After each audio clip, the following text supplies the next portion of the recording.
La première Mazda 3 s'est avérée être un modèle extrêmement réussi. Elle combinait la fiabilité japonaise, des performances de conduite décentes et un caractère sportif inattendu. Et ce n'était pas plus cher que bon nombre de ses concurrents. Les concessionnaires ukrainiens ont commencé à vendre la Mazda 3 quelques mois après ses débuts européens, et la voiture a connu un succès retentissant. La liste d'attente a duré jusqu'à 6 mois. Et ceci malgré le fait que la voiture à 3 roubles n'a été produite que sous la forme d'une berline et d'une berline 5 portes.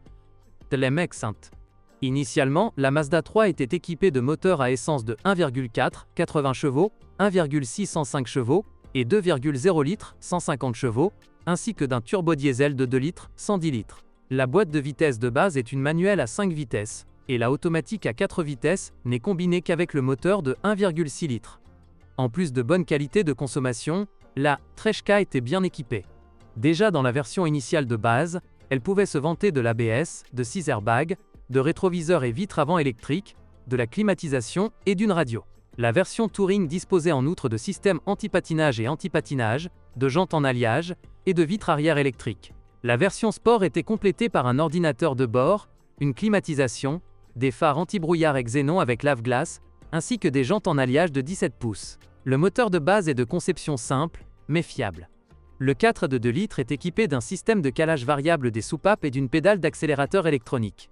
Il est plus exigeant sur la qualité du carburant et de l'huile. Pour cette raison, les bougies d'allumage et le capteur de débit massique d'air tombent en panne prématurément sur les deux moteurs. Les capteurs de ralenti et de position du vilebrequin sont également concernés, mais ces cas sont assez rares. Les bougies d'allumage standard avec une électrode recouverte de platine peuvent résister jusqu'à 60 000 km dans nos conditions.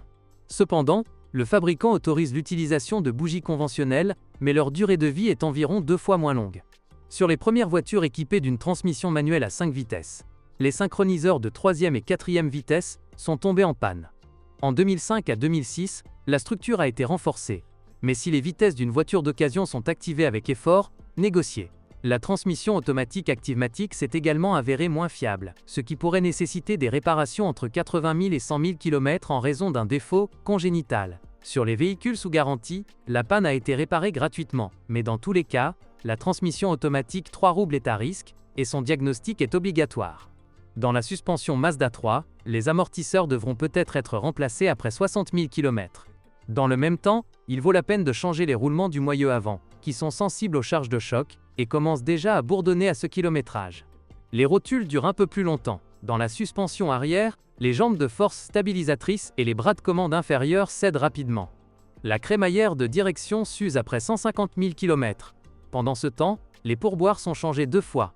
Les moteurs après 100 000 km avec un style de conduite actif commencent à consommer plus d'huile moteur. C'est une bonne idée de surveiller le niveau du liquide de refroidissement. Le remplacement programmé de l'antigel est effectué tous les 80 000 km.